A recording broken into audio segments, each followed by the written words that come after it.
Ang ginisang munggo ay isang pagkaing Pilipino na gawa sa munggo, kadalasang niluluto gamit ang iba't ibang gulay at kung minsan ay may karne ng baboy o seafood. Narito ang mga hakbang sa pagluluto ng ginisang munggo. Salt aromatics, mag-init ng mantika sa isang malaking kaldero sa katamtamang init. Igisa ang tinadtad na bawang hanggang mabango, pagkatapos ay ilagay ang tinadtad na sibuyas at kamatis. Lutuin hanggang sa ang mga sibuyas ay maging translucent, magdagdag ng baboy. Kung gumagamit ka ng baboy, ilagay ang diced na baboy sa kaldero at lutuin hanggang sa ito ay hindi na pink. Magdagdag ng mung beans, alisan ng tubig ang babad na munggo, kung babad, at ilagay ito sa kaldero. Haluing mabuti upang pagsamahin ang mga aromatics at baboy, ibuhos ang sapat na tubig o sabaw upang matakpan ang munggo ng halos 1 pulgada o higit pa.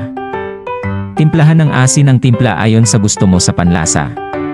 Magdagdag ng ground black pepper para sa karagdagang lasa, pakuluin ang timpla at ibaba ang apoy para kumulo. Bahagyang takpan ang kaldero at hayaang maluto hanggang lumambot ang mung beans, paminsan-minsang hinahalo. Ito ay karaniwang tumatagal ng humigit kumulang 30 tandang bawas 45 minuto, depende sa kung ibinabad mo ang beans o hindi. Lagyan ng leafy greens, dahon ng ampalaya, at dahon ng malunggay sa kaldero. Lutuin lamang hanggang sa matuyo ang mga gulay. Ayusin ang panimpla. Tikman at ayusin ang pampalasa kung kinakailangan. Magdagdag ng asin o paminta ayon sa iyong panlasa, ihain.